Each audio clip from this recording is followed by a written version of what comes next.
అమరావతి రాజధాని భూముల అంశం మరోసారి రాష్ట్ర రాజకీయాల్లో వేడి రాజేసింది. భూసేకరణను వ్యతిరేకిస్తూ రాజధాని రైతులు వైఎస్ఆర్సీపీ అధినేత మాజీ సీఎం వైఎస్ జగన్మోహన్ రెడ్డిని కలిశారు. పెనుమాక, ఉండవల్లి ప్రాంత రైతులు తమ భూములపై కొనసాగుతున్న వివాదాలు, నోటిఫికేషన్లు, నోటీసులపై తీవ్ర ఆవేదన వ్యక్తం చేస్తున్నారు.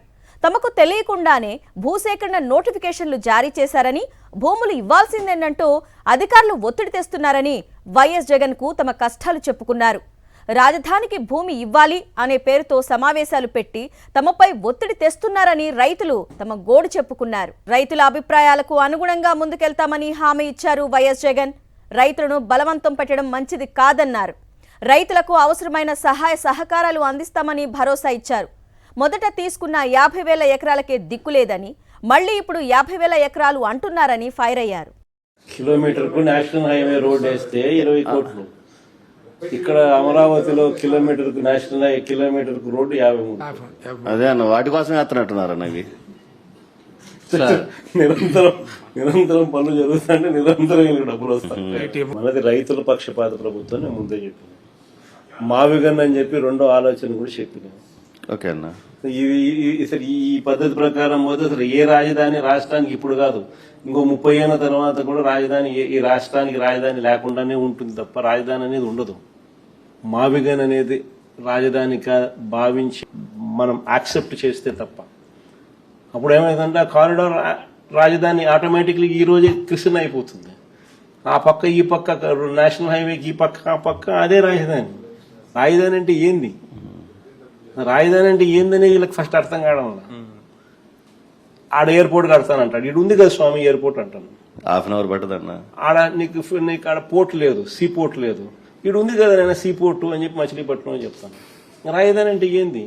సీ పోర్ట్ అనేది అక్కడ ఉంది, ఎయిర్పోర్ట్ అనేది గన్నవరంలో ఉంది. నీకు నేషనల్ హైవేలు 4 నేషనల్ హైవేలు జంక్షన్లు అక్కడే కలుస్తున్నాయి. 3 రైల్వే స్టేషన్లు ఉన్నాయి. ఆడ గుంటూరులో ఉంది, విజయవాడలో ఉంది, మచిలీపట్నంలో ఉంది. మెడికల్ కాలేజీలు అన్నీ ఉన్నాయి, ఇన్స్టిట్యూషన్స్ అన్నీ అన్నీ ఉన్నాయి. రాజధాని అంటే ఏంది? ఇవన్నీ నువ్వు మళ్ళా కడతానంటావు. నువ్వు మళ్ళీ 0 నుంచి స్టార్ట్ చేస్తానంటావు. దానికి మళ్ళీ రోడ్లు లేని చోట రోడ్లు వేయాలంటావు. 20 కోట్లు అయ్యే రోడ్డు 53 కోట్లు అంటున్నావు. ఆ బిల్డింగ్ స్క్వేర్ ఫీట్కి 20,000 పెడతానంటున్నావు. 4,500 రూపాయలు, 4,500 ఖర్చుగా మిగతా చోట అంతా ఖర్చు అవుతా అంటే 5 స్టార్ హోటల్, 5 స్టార్ లాబీస్తో సహా ఇటాలియన్ మార్బుల్ ఏసీ. ఈడ మాత్రం నీకు 20,400 ఖర్చు అవుతాను ఎస్ఎఫ్టీకి. అంటే ప్రతిదీ స్కామే. ఏం జరిగినా కానీ రాజధాని పేరిట నువ్వు స్కాములు చేసేదానికోసం అని చెప్పి నిరంతరం ఇక్కడ ఏదో ఒకటి జరిగించే కార్యక్రమం ఇక్కడ చేస్తా ఉన్నావు. ఇక్కడ అన్నీ ఉన్నాయి కదా స్వామి, నువ్వు చేయాల్సిన పని ఏమి లేదు. ఊరికి ఇది కారిడార్ను ఊరికి రాజధాని కింద డిక్లేర్ చేస్తే చాలా ఆటోమేటిక్లీ ఇది పెరిగిపోతుంది. ఆడేదో కట్టే బిల్డింగ్ ఆడ ఆపు స్వామి. ఆడ అదేదో కట్టేది ఏదో పెట్టేది ఏదో ఈడబెట్టు.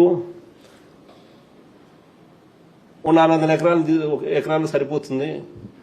ఆ కారిడార్కి పక్క పక్క 400 ఎకరాల కన్నా ఎక్కువే ల్యాండ్ ఉంది, సరిపోతుంది అని మనం చెప్తా ఉన్నాం.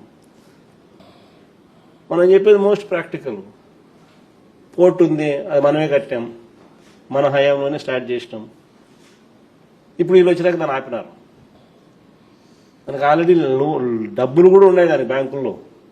ఫైనాన్షియల్ టైఅప్ చేసినాం మనమే. ల్యాండ్ అక్విజిషన్ కంప్లీట్ చేసినాం, అన్ని పర్మిషన్లు తెచ్చినాం. మన హయాంలోనే 35% పని కూడా జరిగింది. వీళ్ళ హయాంలో దాన్ని ముందుకు తీసుకోవాల్సింది పోయి ఆపేసినారు. ఏమంటే వీళ్ళ మనుషులు చుట్టూ ల్యాండ్ కొంటున్నారు. నాని చెప్తున్నాను, అక్కడ పనులు అయిపోయినాయి కదా. సో అట్లుంది పరిస్థితి. ఏమంటే ఆడ స్కాములు కావాలా, మళ్ళీ ఆడ రియల్ ఎస్టేట్ చేయాలా. రియల్ ఎస్టేట్ చేయండి అని పనులు మొదలు పెట్టరు. సో పోర్టు పనులు ఆపడము, ఇది చుట్టూ ల్యాండ్ కొనుక్కోవడం, తర్వాత మనం పోర్టు పనులు స్టార్ట్ చేయాలని. ఇక్కడే పోర్ట్ ఉంది, అక్కడే ఎయిర్పోర్ట్ ఉంది, అన్నీ రైల్వే స్టేషన్ అన్నీ ఉన్నాయి. నేషనల్ హైవే రోడ్ బ్రహ్మాండమైన రోడ్డు పోతుంది, 110 కిలోమీటర్లు. ఇంకేం కావాలి నీకు అని మనం చెప్తాను. ఇది ఎక్కదు. ఎందుకు ఎక్కదు? ఇది స్కామ్లు జరుగుతాడు. ఈ నుంచి మనం నిరంతరం పనులు జరుగుతుంటే నిరంతరం మనకు వస్తూ ఉంటుంది. దానికోసం అని చెప్పి ఇది. కాబట్టి నువ్వు అడిగిన ప్రశ్నకు సమాధానం నేను చెప్తాను కదా. మనం వచ్చిన తర్వాత రైతులకు ఏదైతే కావాలో దాని ప్రకారమే మనం పోతాం తప్ప బలవంతపు భూసేకరణ అనేది చేసే అవకాశమే లేదు. ఇంకా ఎన్నికిస్తా. థ్యాంక్ యూ ఎవడెవడైతే నేను కోర్టుకు Thank పోయి you, thank you అన్న. ఎవడెవడైతే కావాలని చేస్తున్నామో అందరికీ ఎన్నికిస్తా. దాని గురించి సమస్య లేదు. మీ కేసులకు సంబంధించి కూడా వైఎస్ఆర్సీపీ తరఫున లీగల్ ఎయిడ్ కూడా సపోర్ట్ చేస్తాం. నెక్స్ట్ అది అడుగుదాం అనుకున్నా అన్న. లీగల్ ఎయిడ్ కూడా మన party legal wing Manohar Reddy గారు చేస్తున్నారన్న. మనోహర్ అన్న వీళ్ళంతా కూడా పూర్తిగా సుధాకర్ అన్న, మనోహర్ అన్న అందరూ కూడా పూర్తిగా ఇన్వాల్వ్ అయ్యి మీకు అన్ని రకాలుగా మీ తరపున కేసుల్లో కూడా మీ తరపున కూడా వీళ్ళు వకాలతా పుచ్చుకొని మీకు సపోర్ట్ గా కూడా నిలబడతారు. అంత దూరం కూడా పోయి కూడా నీకు సపోర్ట్ చేసే కార్యక్రమం కూడా చేస్తాం. ఇప్పుడు మీరు చెప్పాల్సినవి అసలు ఎందుకు మనం వ్యతిరేకిస్తున్నాము అనేది ఇంకా మీ వర్షన్స్ మీకు అనిపించినట్టు మీరు ఏదైనా చెప్పాలనుకున్నట్టు మీరు చెప్పండి. చిన్న మరిన్ని అప్డేట్స్ కోసం ఛానల్ ను సబ్స్క్రైబ్ చేయండి. నోటిఫికేషన్స్ కోసం బెల్ ఐకాన్ పై క్లిక్ చేయండి.